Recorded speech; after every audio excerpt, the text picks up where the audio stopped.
기도하겠습니다. 하나님 아버지 감사합니다. 하나님 은혜 가운데 우리를 지난 주일 동안 보호하여 주시고 오늘 거룩한 주일을 지킬 수 있도록 하여 주시니 감사합니다. 이 시간 마음과 뜻과 정성을 다하여 예배드리면 주님의 사랑을 느끼는 시간이 되게 하옵소서. 주님, 우리 성화교회를 더욱 사랑하셔 모든 성도들이 하나님의 말씀대로 살아가기를 힘쓰며 가정과 사업장과 직장의 모든 만사가 형통하도록 은혜를 베풀어 주시고 우리 모두가 한 마음으로 신령과 진정으로 드리는 예배, 기쁨의 예배가 되게 하옵소서. 그리고 주님께 예배드리는 이 시간 우리 모두 말씀을 통하여 새롭게 거듭나 결심하고 그로 인하여 기쁨이 넘치는 예배가 되게 하시고 또한 신령과 진정으로 드리는 예배라 하신 말씀처럼 우리의 영혼으로 예배드리게 하옵소서.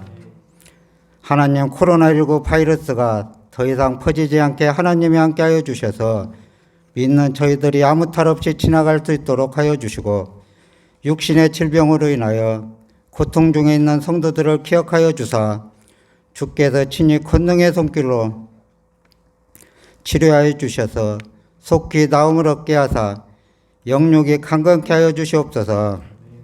이 시간 말씀을 증거하실 목사님을 통하여 하나님의 말씀을 듣습니다. 말씀 가운데 우리의 예배가 회복되며 생수의 강에 흘러넘쳐 세상에서 살아가는 동안 주님으로 인한 기쁨이 차고 넘치는 우리의 삶이 되게 하옵소서. 이 시간 예배가 끝나는 시간까지 하나님의 은혜가 우리 모두에게 차고 넘치기를 원하옵나이다. 우리 구주 예수 그리스도 이름 받들어 기도드리옵나이다. 아멘. 어제 저희 교회 청년의 결혼식이 있었습니다. 특히 뜻깊고 감사한 시간이었습니다. 어제 주례를 이제 하면서 결혼식은 남자와 여자에게 있어서 가장 용감한 결정을 내리는 것이다. 이런 취지의 말씀을 드렸습니다. 내 삶을 비워서 상대방을 받아들이는데 전적으로 비워서 100% 받아들이겠다. 자기를 비우는 것이 결혼식이다. 그래서 용기 있는 것은 세상을 함께 살아가는 용기보다 그 상대방을 끌어안아서 내 삶으로 받아들이려고 100% 자기를 비우는 것이 결혼식인데 얼마나 위험한 용기가 필요한지. 그러나 서로를 발견하고 기꺼이 그렇게 하기로 내딛는 용기 앞에 격려의 축하의 말씀을 했습니다. 버스에서 지금 대부분 버스를 잘 안 타죠. 버스에서 자리를 양보할 때 자신의 비움이 그 자리에 앉게 될 어르신이나 임산부들이나 약한 이들의 채움, 자기가 비우니까 그 자리를 누가 채우죠. 그렇게 완성되는 것처럼 이제 자신을 비운 그 자리에 남편과 아내가 삶의 의미를 발견할 것이다 라는 말씀을 드렸습니다. 결혼을 결심한 두 사람은 서로를 발견하고 그를 위해 내 삶을 내어주기로 용감하게 결정한 것입니다. 지금도 그거 결혼하셨는데도 불구하고 나는 내 거 안 내주겠다 하는 것은 아직 결혼 안 한 겁니다. 딱 내어주시고 비우시기를 바랍니다. 진짜 결혼은 그 길을 향해 나아가는 거죠. 어머니가 되는 것, 엄마가 되는 것도 내 몸 안에 빈 공간을 마련하는 거죠. 없던 공간을 짜고 짜내서 빈 공간을 마련하니 거기에 생명이 잉태되어지고 그 생명이 자라고 내 몸을 꽉 채우더니 내 몸에서 나와서 그와 교제하게 됩니다. 자기를 비우는 것은 엄청나게 이거 우리 엄마들 다 이야기해보면 그 10개월이 정말로 힘들잖아요. 그러나 그게 절대로 아깝지 않죠. 왜냐하면 태어난 생명과의 교제가 훨씬 더 풍성하기 때문입니다. 이렇게 자기를 비워서 상대방을 받아들이는 것, 이것을 성경에서는 비움 케노시스라고 말하기도 하지만 성경은 이 모든 것을 포괄해서 우리가 잘 익숙하게 하는 사랑이라는 단어를 사용합니다. 하나님의 사랑을 아가페로 쓰기도 하지만 아가페의 사랑만이 아니라 그 에로스의 사랑, 남녀가 사랑하는 그 결정적인 그런 사랑이 하나님의 아가페에 포함되어 있어서 마치 우리를 연애하듯이 하나님께서 사랑하신다 하는 것이 성경의 대단히 중요한 주제입니다. 인간이 발견한 언어 중에서 사랑만한 단어는 아직 없다고 어떤 대가가 이야기를 했습니다. 최근에 어떤 위대한 스승을 한번 만나고 왔는데 문학을 깊이 공부하면서 그분이 그런 얘기를 하더라고요.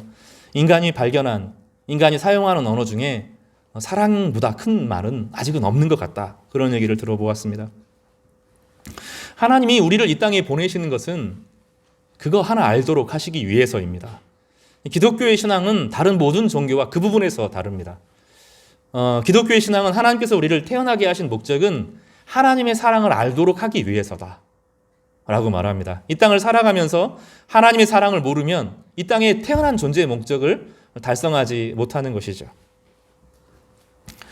하나님께서 자연을 통해서 성경과 일상을 통해서 성도들의 교제를 통해서 무엇보다도 예수 그리스도를 이 땅에 보내시는 방법을 통해서 우리로 하여금 사랑이 무엇인지를 알기를 바라고 사랑 안에 거하도록 우리를 초대하시는 것입니다. 요한일서 4장 7절과 8절에 보면 사랑하는 자들아 우리가 서로 사랑하자. 사랑은 하나님께 속한 것이니 사랑하는 자마다 하나님으로부터 나서 하나님을 알고 사랑하지 아니하는 자는 하나님을 알지 못하나니 이는 하나님은 사랑이심이라. 고 요한이 자신의 인생을 정리하면서 우리에게 선언하고 있습니다. 많은 사람들이 요한계시록이 제일 마지막에 쓰여진 줄 아는데 그렇지 않습니다. 요한복음, 요한 1, 2, 3서, 요한계시록은 거의 같은 시대에 쓰여졌고 요한 1서가 어쩌면 제일 마지막에 쓰여질지도 모릅니다. 요한은 그 모든 자신의 계시를 다 해서 하나님은 어떠한 분으로 자기가 만난 예수님을 어떠한 분으로 묘사할 것이냐라고 말하면 사랑이시다 이렇게 묘사하고 있는 것입니다. 신앙생활을 한다는 것은 사랑을 배우는 것입니다. 다른 것이 아닙니다. 일상을 살아가는 모든 것은 하나님께서 사랑을 알도록 우리를 초대하시는 것입니다. 그 사랑을 인조이하는 것, 즐거워하는 것, 사랑 안에 거하면서 사랑을 풍성하게 누리는 것, 이 향유의 복음이 우리에게 주어진 놀라운 복음인 것입니다. 마태복음에 나타난 하나님의 나라를 우리는 지난 3주에 걸쳐서 살펴보았는데 이번 주에부터는 몇 주간에 걸쳐서 요한복음에 나타난 하나님의 다스림, 하나님의 통치에 대해서 상고하려고 합니다. 요한이 주목해 보는 것은 우리가 마태복음에서 보았던 것과 약간 강조점이 다른데요. 같은 것을 다른 각도에서 보는 것입니다. 그래서 하나님의 복음이 대단히 풍성하게 읽혀지는데 오늘 따라서 해볼까요? 향유의 복음. 오늘 요한이 강조하는 것은 이 향유의 복음입니다. 요한은 십자가에 달린 예수를 고난으로 묘사하지 않고 영광을 받으셨다고 묘사하고 있는데 기쁨의 복음, 향유의 복음입니다. 이 향유라고 하는 것은 자기의 것으로 누리는 것을 말합니다. 자기의 것으로 기쁨을 누리는 것을 향유라는 단어를 씁니다. 예를 들면 어느 사람이 야구장에 가서 멋진 그 경기하는 사람들의 모습을 살펴보았습니다. 그런데 그것이 재밌어 보여서 자녀를 데리고 나가서 글러브를 사주고 공을 가지고 던지면서 자기의 즐거움으로 삼는 것, 이것을 향유한다 이렇게 표현합니다. 바이올린을 하는 사람을 일상 지켜보다가 어느 날 매료되어서 자기가 바이올린을 배우면서 하나씩 음계를 익히다가 어느 날 바하의 지선상의 아리아를 연주하면서 그 쾌감을 느끼는 이것이 향유의 복음입니다. 소설을 늘 읽기만 하다가 자기가 소설을 잘 탈고해서 그 소설 하나를 자기의 것으로 만드는 것이 향유의 복음입니다. 남의 기도에 의지해서 살다가 어느 날 내가 기도해서 하나님을 딱 만나고 하나님의 은혜가 응답되면서 내 기도가 응답되어지는 것을 누려가는 것, 하나님의 사랑을 즐거워하는 것이 향유의 복음입니다. 이 죄사함의 복음을 포함하는, 하나님께서 우리를 죄사한 목적은 이 기쁨을 주시기 위해서인데 늘 거기에 매여서 살죠. 죄사함의 복음을 넘어서 이 기쁨의 복음을 껴안는 것, 이것이 요한이 강조하는 은혜의 복음, 조이를 내 것으로 만드는, 조이가 아니라 인조이의 복음, 향유의 복음을 우리 가운데 소개하고 있는 것입니다.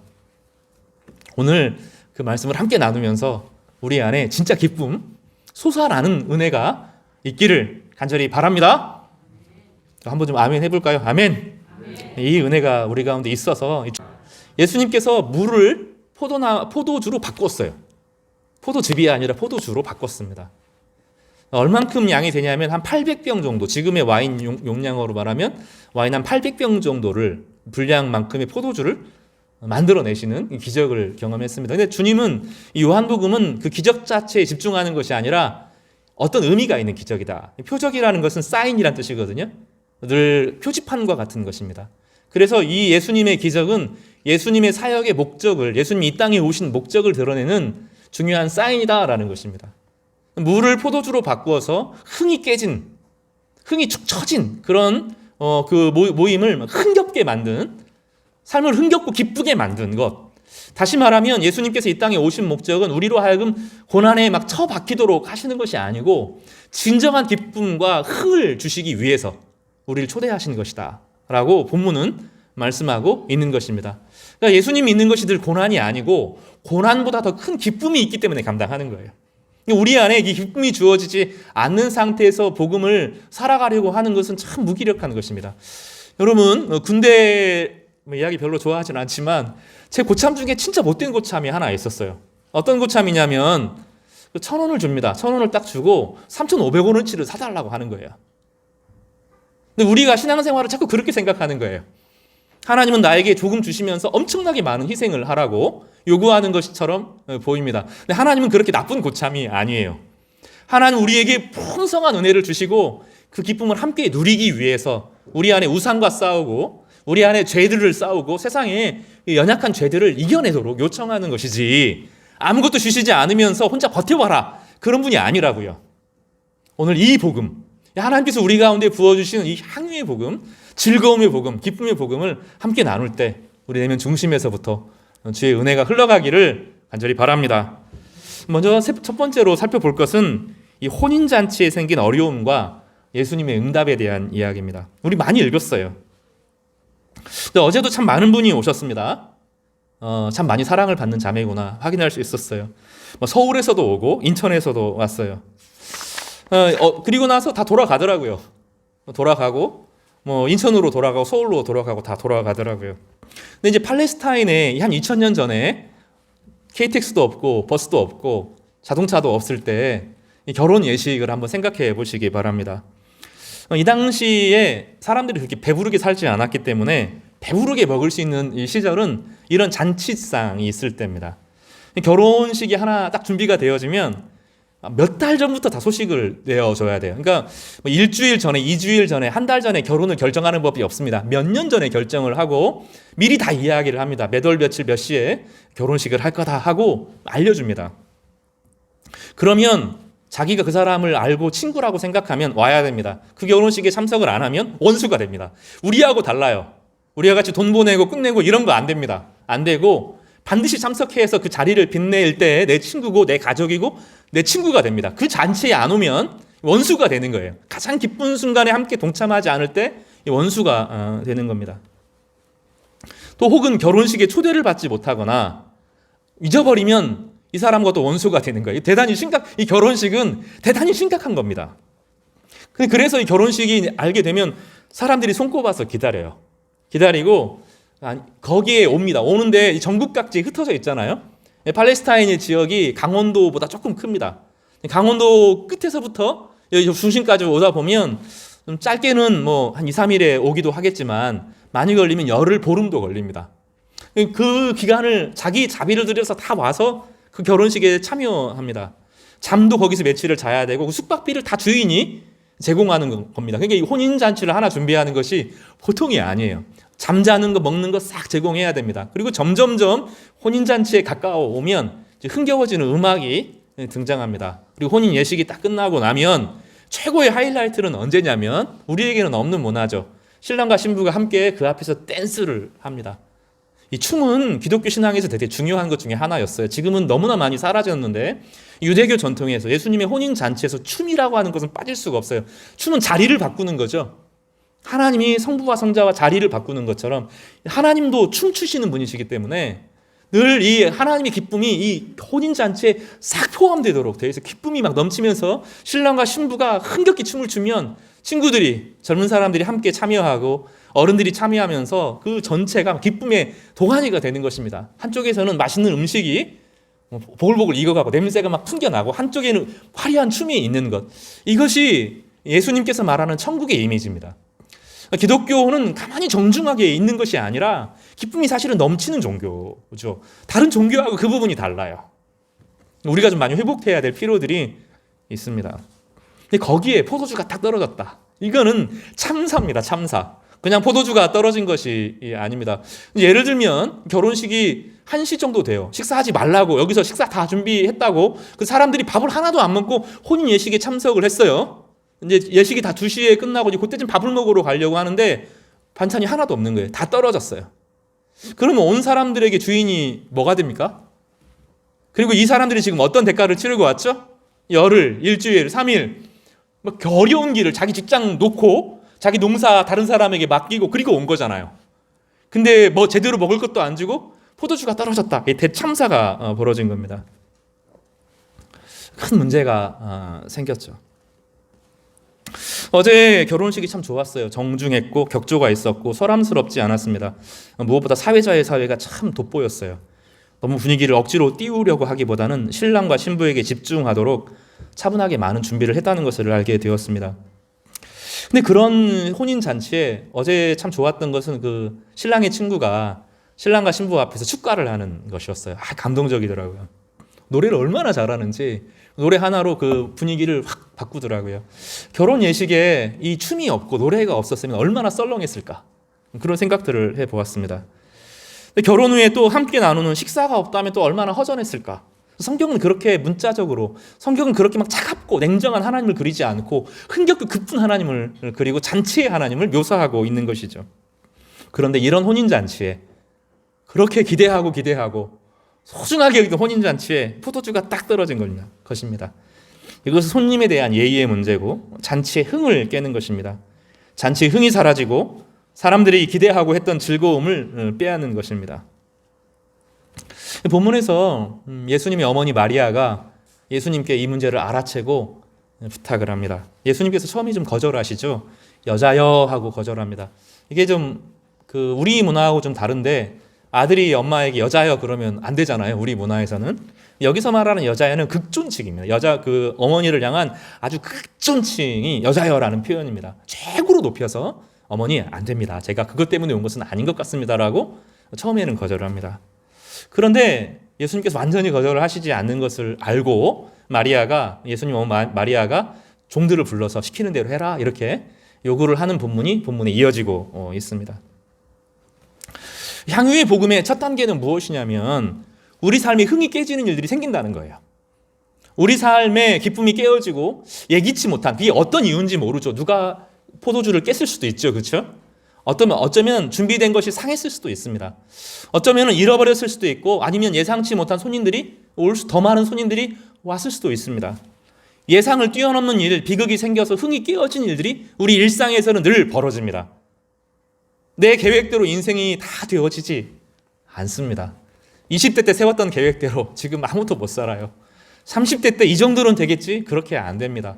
나이가 들면서 꿈은 점점점 약해지고 힘들어지는 일들이 생기고 예상치 못한 변수가 생깁니다. 그리고 가장 중요한 순간에 가장 큰 문제가 생긴 거예요. 가장 중요한 순간에 가장 큰 문제가 발생하는 일이 생기기도 합니다. 그런데 우리의 인생이 이런 흥이 깨어지는 이런 초토화되어지는 것 같은 그런 삶에 있을 때 향유의 복음의 첫 단계는 무엇이냐면 우리의 문제를 아뢰 예수님이 계시다는 것입니다. 오늘 본문에서 가장 중요한 이 시작은 거기에 누가 계셨어요? 예수님이 계셨다는 것입니다. 그리고 예수님께 마리아가 그 문제를 상의했다는 것입니다.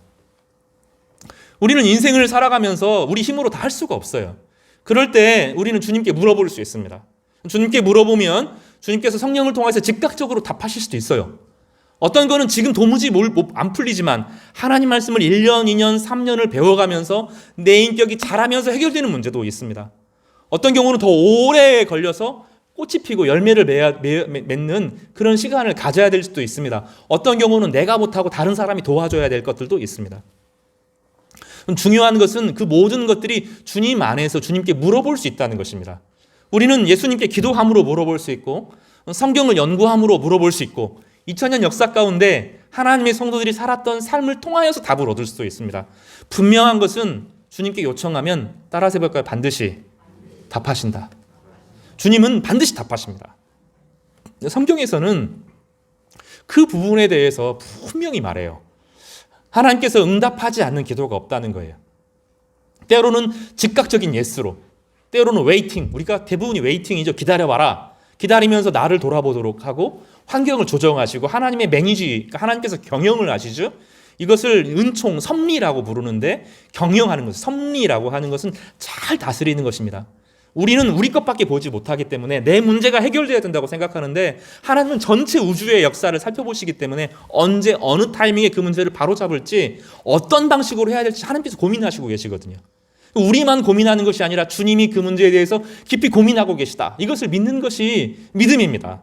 주님은 그리고 주님 앞에 기도하는 사람들에게, 주님께 묻는 사람들에게 때가 되면 반드시 응답하십니다.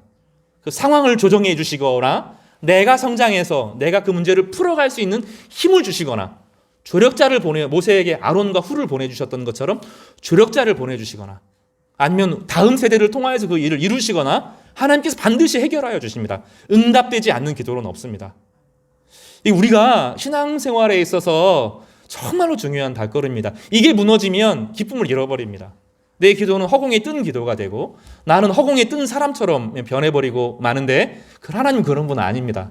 하나님은 우리에게 요청하시는 모든 성도들의 기도에 대해서 듣고 계시고 상담할 준비가 되어 있습니다. 여러분 요즘에 비싼 상담 한번 받는 거 비쌉니다. 좋은 상담가들 만나면 진짜로 해결이 많이 돼요. 그런데 비싸요. 오래 기다려야 돼요. 주님은 그렇지 않고 언제든지 마음을 열고 우리를 기다리십니다. 이것이 향유의 첫 단계입니다.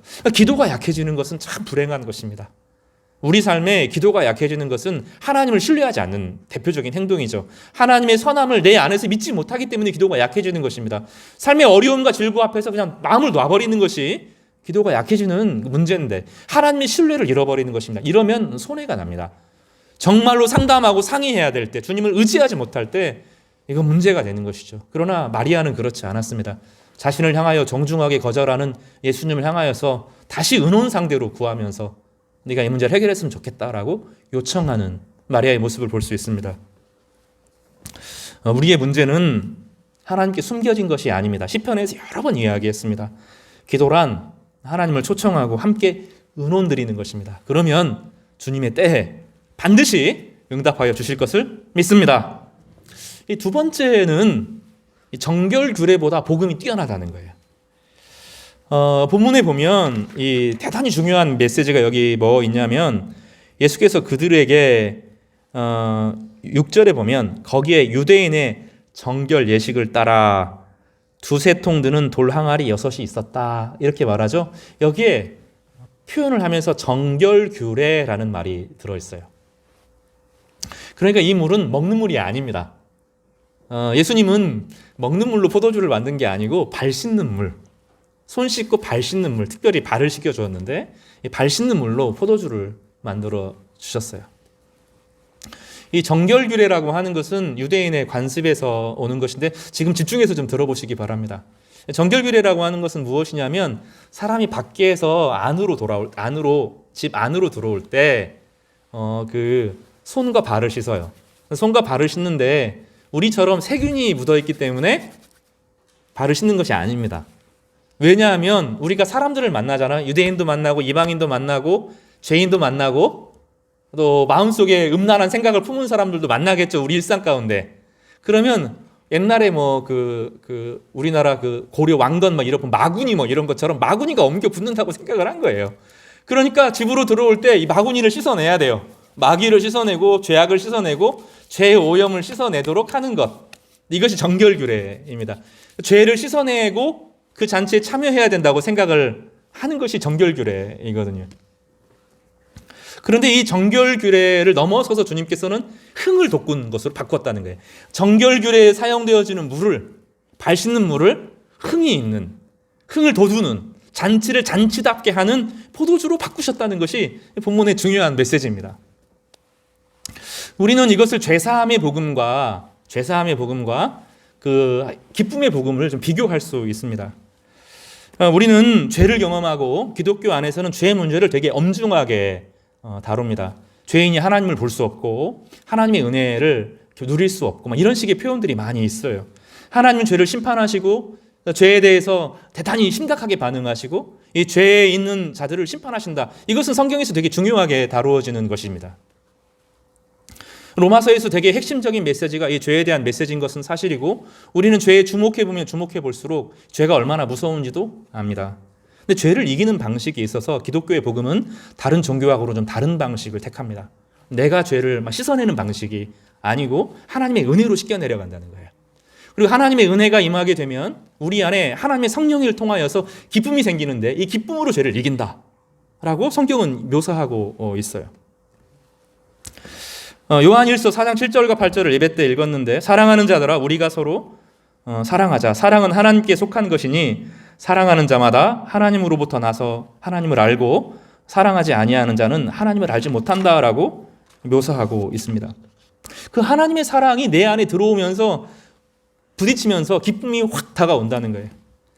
근데 사실은 오늘 이제 결혼하려고 할 때 그런 순간들이 있잖아요. 내가 그 사람을 사랑하는데 그 사람도 나를 사랑할까? 이런 설레임이 여러분 다 있었죠. 근데 어느 때 이 사람도 나를 사랑하는구나 확신이 딱 들 때 기쁨이 막 용수삼 치면서 너무 좋고 그 어려움과 장애를 확 뛰어넘을 수 있는 용기가 생기죠. 제가 이제 어제 결혼식 예식에서 김명훈 집사님하고 최명훈 집사님이 젊을 때 풋풋할 때 그 사진을 보면서 김명훈 집사님이 푹 빠질만 했다 이런 생각이 들었어요. 내가 사랑하는 사람이 나를 사랑한다. 이럴 때 우리의 기쁨이 싹 생기는 것이죠. 복음은 이제 거기까지 나아가야 되는데 우리는 늘 죄사함의 복음 안에 머물러 있어요. 이 죄사함의 복음도 중요합니다. 이것이 없이 거기까지 나아갈 수 없는 것도 사실이죠. 부정에 대한 이야기를 조금 더 구체적으로 해보겠습니다. 2차 대전, 예전에도 한번 비슷한 말씀을 드렸어요. 2차 대전 배경으로 할 때 그 독일 사람들, 또 다른 러시아 사람들이 유태인들을 한 곳에 가두어서 살게 했습니다. 게토라고 부릅니다. 밖으로 못 나가게 성벽을 쌓았고 그들을 막아서 통제를 했어요. 근데 그때 어떤 일이 벌어지냐면 이 유대인들은 어린애들이 안 죽어요. 영아 살해율이 영아들이 어릴 때 죽는 비율이 과거에 대단히 높았거든요. 근데 유대인들의 아이는 게토에서 아무것도 제대로 먹지도 못하는데 건강하게 잘 살아요. 근데 밖에 있는 사람들은 자유롭게 살아가는 사람들은 원래 비율대로 정말로 많은 아이들이 죽었습니다. 그때 딱 하나입니다. 유대인들은 손 씻고 밥 먹었어요. 이게 정결규례의 힘입니다. 이 정결규례는 손을 씻으면서 사실은 마귀를 몰아낸다라고 생각했는데 마귀가 죽는 게 아니라 손이 깨끗해지면서 더 더럽지 않은 음식을 먹게 되었고 그러니 엄마들이 건강하니까 아이들도 건강하게 되었던 것이죠. 근데 복음은 그런 차원이 아니라는 거예요. 그것을 넘어서서 우리의 복음은 어떻게 하면 내가 죄를 안 지을까? 되게 중요하죠. 성도가 살아가면서 내가 어떻게 하면 죄를 안 짓고 하나님의 그 천국에 들어갈 수 있을까? 중요한 주제 아니에요? 그래서 어떻게 하면 죄를 안 지을까? 우리는 끙끙끙거리고 죄를 안 지키기 위해서 몸부림치면서 살아가고 있잖아요. 주님은 조금 더 나가야 된다는 거예요.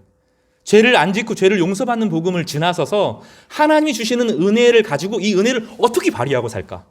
나에게 주신 하나님의 은혜를 내가 어떻게 이 세상 가운데 드러내고 펼칠 것인가? 이 부분을 이야기한다는 거죠. 요한계시록 2장에 에베소 교회에 대해서 주님께서 되게 책망하는 부분이 한도 막 나옵니다. 너희 행위, 수고, 인내, 악한 것들, 용납하지 않은 것들, 거짓 사도들 잘라낸 것들, 이단과 맞서는 거 너무 좋다는 거예요. 근데 주님께서 그 에베소 교회, 이 사도 요한이 목회했던, 바울이 목회했던, 디모데가 목회했던 교회에게 대단히 심각한 이야기를 해요. 죄를 안 짓는 건 좋은데 너희 안에 사랑이 없다. 놀랍죠? 죄를 안 짓는 것으로 그치면 안 되고 사랑으로 기뻐해야 된다는 거죠. 하나님의 사랑을 즐거워하면서 성도들과 깊은 사랑을 나누면서 폭발적인 기쁨을 누리는 그것이 빠졌다는 거예요. 그리고 회개하여 첫 행위를 가지라고 말하는데 이 회개하여 첫 행위를 가지는 것이 사랑을 회복하는 것을 말합니다. 죄와 싸우고 죄인을 감별하고 순수함에 이르는 것 못지않게 나를 소중히 여기신 하나님처럼 나도 누군가를 향해 마음을 열고 기회를 주는 것이 중요하다는 것입니다. 많은 예화에서 존 뉴턴이라는 사람에 대한 이야기를 하죠. 예전에는 405장이었는데 지금은 305장 나 같은 죄인 살리신이라는 찬양이 있잖아요. 근데 존 뉴턴이 어떤 사람이었어요? 우리가 잘 아는 것처럼 노예상인이었어요. 노예상인이면 사람이 아니라 흑인들을 짐짝처럼 실어 날랐고 실어 나르는 가운데 그 문서들을 보면 사람처럼 이렇게 가만히 두지 않고 누워서 층층층 층계를 쌓아놓고 대변 소변도 없이 그렇게 노예로 끌고 다녔던 사람입니다. 사람을 사람으로 여기지 않았던 것이죠. 근데 그가 해적에게 잡혀서 똑같은 취급을 당합니다. 그리고 나중에 그가 건진받고 구원을 받게 되고 나서 그러니까 내가 형편없이 인생을 살았구나 회개하면서 지은 시가 어메이징 그레이스, 나 같은 죄인, 내가 옛날에는 잃어버렸지만 지금은 찾은 사람이었다. 근데 그것으로 그치지 않습니다. 존 뉴턴은 그렇게 회개하고 돌아와서 주께서 나를 구원해 주셨고 내 죄에서 사해 주셨다, 그것으로 그치지 않고 남은 인생을 내가 어떻게 사는 것이 잘 사는 것일까? 남은 인생을 내가 어떻게 사는 것이 재밌게 사는 것일까? 어떻게 내가 인생을 살아가는 것이 다른 사람에게도 큰 기쁨이 될까를 고민한 사람이었어요. 그러다 보니 사람들을 길러내었고, 나같이 내가 죄인으로 살았지만 이제는 회복된 것처럼 저 흑인들도 하나님의 형상을 가진 모습으로 재밌게 그들과 함께 춤을 추면 좋겠다, 같이 즐거워하면 좋겠다, 그렇게 길러낸 사람이 윌리엄 윌버포스라는 사람이고, 그 사람이 영국의 노예 제도를 폐지하는 법안을 통과시키는, 평생을 걸쳐서 그 법 하나 통과시키는 것에 인생을 걸었던 그 결과로 자유를 얻게 된 것이죠. 하나님은 진리의 하나님이시죠. 그러나 하나님은 선의 하나님이십니다. 선한 하나님이고 또 하나님은 아름다움의 하나님입니다. 그래서 내 인생을 어떻게 하면 아름답게 살 것인가를 고민하는 거죠. 지난주에 살펴보았던 것처럼 이 한 달란트 받은 사람은 하나님이 주시는 것을 어떻게 잃어버리지 않을까를 끙끙끙 댔다면, 5달란트, 2달란트 받은 종들은 그렇게 하지 않고 실패를 두려워하지 않고 그것을 가꾸어 나가는데 온 힘을 다했죠. 이것이 교회 안에 보여주는 모습입니다. 주님께서는 이 정결규례, 죄를 안 짓고 죄를 씻겨내고 죄 밖에 있도록 하나님의 은혜 가운데 머무는 것에 멈추지 않고 흥을 돋우는 이 포도주로 이것을 바꾸었다는 것입니다. 성도 여러분, 이것이 왜 그렇게 중요합니까? 우리의 신앙을 가만히 한번 살펴보시기를 바랍니다. 어떻게 하면 내 인생을 즐겁게 살 것인가? 여러분 한번 생각해 보셨어요? 어떻게 하면 하나님의 은혜를 향유하면서 즐거워하면서 나의 인생의 많은 부분에 기쁨을 누리면서 살아갈 것인가 한번 생각해 보셨어요? 어떻게 하면 음악을 가꾸고, 어떻게 하면 멋진 미술을 하고, 어떻게 하면 사람들끼리 재밌게 어울리면서 함께 즐거워할 수 있을까? 이런 고민 해보셨나요? 성경은 그것을 말하는 거예요. 나중에 이제 요한복음이 다뤄지면서 그 기쁨의 복음에 대해서 조금 더 이야기를 할 기회가 있을 것입니다. 은하수를 바다에서 본 사람들, 별이 쏟아지는 풍경을 경험한 사람들, 참 저는 그런 경험이 없어서 가슴이 아파요. 영국에 있는 선교사님이 예전에 그 사막 지역에서 사역을 한 적이 있었는데 꼭 한번 가자는 거예요. 저랑 언젠가 가자고. 제가 언젠가는 꼭 가자고 한번 이야기를 했는데, 사막에 뭐 볼 것이 있다고 나를 데려가려고 그래 말해봤더니, 너 사막에서 해 지는 거 봤어? 저한테 약 올리는 거죠. 너 그 서해의 아름다운 것만 봤지 사막에 별 뜨는 거 봤어? 이렇게 이야기를 하는 거예요. 그래서 저에게 한마디를 딱 덧붙입니다. 하나님이 그런 은하수를 만들고 별이 쏟아지는 풍경을 만드시고 사막의 별을 그렇게 예쁘게 만드신 하나님이 아름답지 않을 리 없어. 하나님을 경험한 사람들이 자기 신앙생활 안에서만, 교회 왔다 갔다 하는 곳에서만 하나님을 제한해요. 하나님이 예술 가운데, 음악 가운데, 미술 가운데, 자연 가운데, 법의 질서 가운데, 가난한 사람들의 그 심령 깊은 곳에 어떤 방식으로 역사하시는지 관심이 없어요. 그러니까 교회 안에만 갇히니까 세상이 타락하는 것, 세상이 변질되는 것을 막을 길이 없는 것입니다. 주님은 정말로 아름다운 분이에요. 이것을 형언할 수가 없어요. 제가 요즘에 이 부분을 너무 깊이 묵상하는데, 그 음악의 그 섬세한 이야기, 아름다움들을, 그것을 만드신 하나님이 아름답지 않을 리가 없습니다.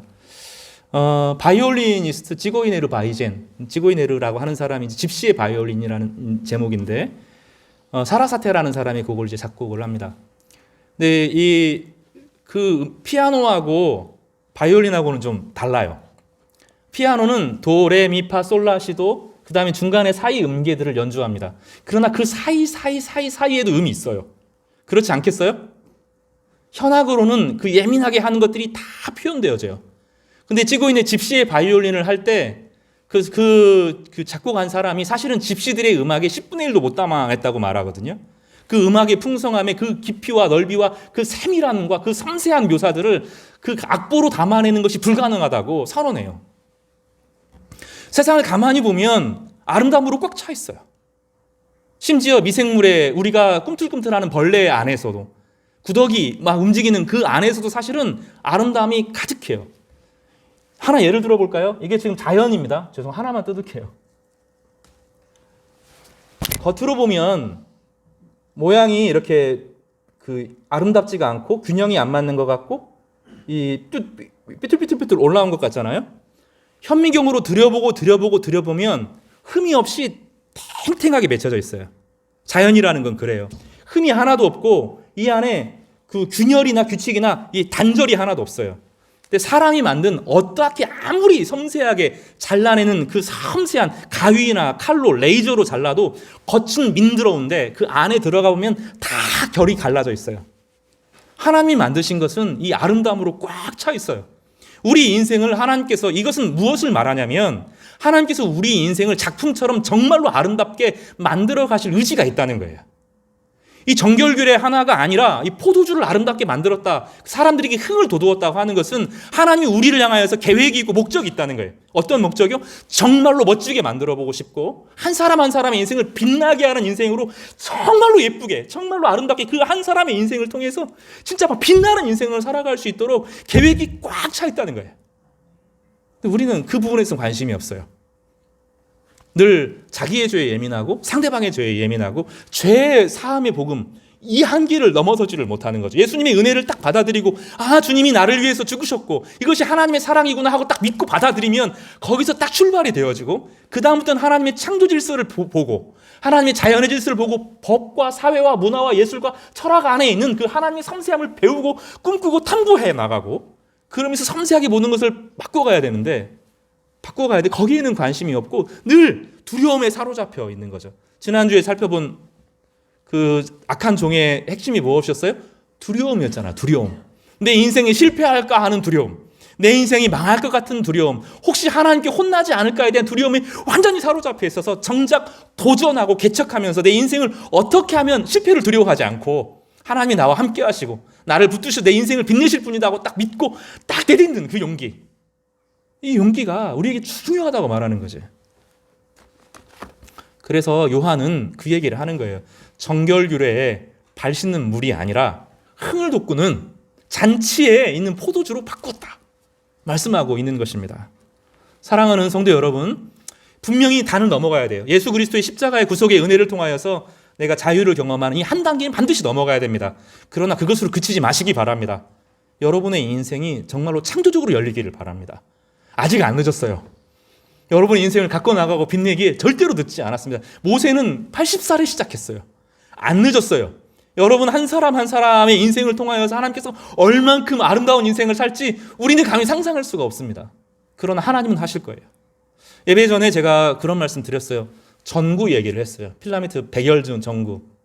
그 모습의 전기를 받아들인다고 이 백열 전구가 망가지는 게 아닙니다. 비로소 전기를 받아들여서 꽉 찰 때 빛에 환하게 빛나는 것처럼 내 인생이 다가 아니고 주님의 은혜를 내가 받아들이겠다고, 주님의 구속의 은혜를 받아들이겠다고, 주님이 내 인생의 전부라고 고백하면 빛이 나게 돼요. 여러분의 인생이 빛나는 인생이 되기를 바랍니다. 이것이 향유의 복음의 두 번째 단계입니다. 마지막으로 이 향유의 복음을 누리는데 가장 중요한 것 중에 하나는 예수님이 단순한 분이 아니라 창조의 하나님이라는 것입니다. 물은 어떤 경우에도 포도주로 바뀔 수 없습니다. 알코올로 되는 데서는 엄청난 화학식이 필요하고 안 됩니다. 마술이 아니고 사람을 일시적으로 속인 것이 아니고 정말로 물이 포도주로 바뀐 거예요. 기적이라고 부르죠. 불가능합니다. 과학에서는, 일상의 삶에서는 불가능합니다. 저는 그거 못하고 우리 사는 사람도 그런 거 못합니다. 주님께서는 하셨어요. 왜 그렇죠? 이 본문을 통해서 무엇을 드러냅니까? 주님이 물을 포도주로 바꾸는 하나님이시다는 것을 보여주는 거예요. 요한복음의 이 첫 표적은 예수가 단지 이 땅에 오신 인간이 아니라 하나님의 아들로 오셨고 그분이 하나님이시다는 것을 선언하는 복음입니다. 예수님을 우리 삶에서 받아들인다고 하는 것은 내 안에 변화가 아니라 내 안에 창조가 일어날 수 있다는 것을 믿는 것입니다. 우리는 과거의 연장선 속에서 살 수밖에 없어요. 어제의 내가 오늘의 내가 아닐 수는 없습니다. 연장선 속에서 살아요. 다시 말하면 과거의 슬픔과 아픔과 괴로움들을 간직하고 오늘을 살아갑니다. 그것이 나예요. 이것은 바뀌지 않습니다. 그러나 하나님은 그런 내 안에 질적인 변화를 가져올 수 있고, 내 안에 있는 고통과 상처나 아픔이 없어지는 것은 아니지만 그 모든 것을 가지고 가장 다른 모습으로 바꾸어 가실 수 있는 창조의 하나님을 믿는 것입니다. 바울은 이렇게 말해요. 오직 성령의 열매는, 갈라디아서 5장 22절과 23절에 이렇게 선언하는데, 오직 성령의 열매는 사랑과 희락과 화평과 오래 참음과 자비와 양성과 충성과 온유와 절제다. 내 안에 없는 사랑이 주님께서 나를 사랑하는 존재로 바꾸어 가신다. 점점점이 아니라 내 안에 사랑이라고 하는 것을 만들어내신다는 뜻이에요. 내 안에 기쁨이 없는 사람에게 기쁨을 만들어내신다는 뜻이에요. 창조의 하나님이라고 하는 것은 그것을 믿는 것입니다. 내 안에 없었던 기질들, 내 안에 없었던 성품들, 내 안에 나가 아니라고 생각했던 것들이 하나님 안에서 새롭게 발견되어지고 창조되어진다는 것을 믿는 것입니다. 그래서 나는 이런 사람이야, 너무 주장하지 마세요. 더 좋은 사람이 될 수 있어요. 여러분이 기대하는 것보다 전혀 다른 사람이 될 수 있어요. 왜냐하면 하나님께서 그 안에 성품을 부어주실 것이기 때문입니다. 저 그거 믿어요. 저는 그거 믿습니다. 20대 때 주님을 처음 발견할 때 저 좋았어요. 하나님 너무너무 사랑했어요. 근데 그때 못하는 거 많았어요. 그때 말이 안 되는 것들이 많았어요. 30대 때, 40대 때, 50대 때, 50대는 안 됐네요, 제가 아직. 이 시간이 지나가는 동안에 저는 기대해요, 지금. 내 안에 예전에는 없었던 성품들이 생겨날 걸로 믿어요. 사랑과 희락과, 주님께서 놀랍게 막 고난을 참고 막 이긴다 이런 얘기보다는 나중에 나오죠. 내 안에 무엇을 만들어내요? 하나님의 사랑을 만들어내시고, 어떻게 만들어내요? 하나님의 사랑을 아는 방식으로. 하나님이 나를 사랑하시고 사랑하신다는 것이 확인되어지면서 내 안에 기쁨이 생겨난다고 말합니다. 평화할 수 없는데 평화가 생겨나고, 그리고 그 평화를 위해서 참을 수 있는 힘이 생기고, 말도 안 되는 사람들을 향하여 자비를 베풀 수 있는 성품이 생겨나고, 정말로 순수한 선, 어떤 목적을 위한 것이 아니라 선 자체를 위해서 인생을 살아가게 되어지고, 거기에 인생을 걸 수 있는 충성, 그리고 따뜻하고 부드러운 마음을 끝까지 잃지 않으면서 자기를 지키는 절제, 이것들이 우리 가운데 하나씩 하나씩 생겨나는데 하나님께서 만들어내신다고 하는 것입니다. 밭이 있어요. 밭이 있어요. 옛날에는 뭐 그 밭이 아니었던 것에 싹 밭을 만들었어요. 거기에 고추를 심으니까 뭐가 나요? 밤이 열려요? 큰일 나죠. 고추를 심으니까 뭐가 났어요? 고추가 나요. 다 갈아엎고 양파를 심으니까 뭐가 나요? 양파가 나요. 마음을 열어서 과수원하겠다 하고 물을 보고 때를 맞춰서 복숭아를 심으면 뭐가 나요? 복숭아가 열리게 돼요. 우리 마음밭이 어떠하든지 갈아엎고 거기에 심으면 자라서 열매를 맺는 거예요. 그것이 창조죠. 하나님께서 그렇게 하시겠다는 거예요. 사랑하는 성도 여러분, 실망하지 마시고 자신에게 그만 실망하시고 주님의 은혜를 받아들여서 그 은혜를 심고 아름답게 가꾸어가는 여러분 되시기를 바랍니다. 세 가지 말씀드렸어요. 첫 번째 뭐였죠? 혼자 하지 말고 주님께 상의해라 말씀드렸습니다. 두 번째, 복음은 죄사함을 뛰어넘는 창조의 복음, 향유의 복음으로 나아갈 수 있다. 여러분의 인생은 아직 끝나지 않았고 하나님께서 여러분을 빛나는 예술품으로 만들어 가실 것이다 약속했습니다. 세 번째는 무엇이었어요? 그 모든 일을 이루시는 것은 하나님이시다 라는 것입니다. 그 하나님의 능력이 여러분에게 임하기를 바랍니다. 한 주간 지내면서 큰 기쁨 가운데 세상을 이기시는 우리 성도들 되시기를 주님의 이름으로 축복합니다. 오늘 기도하겠습니다.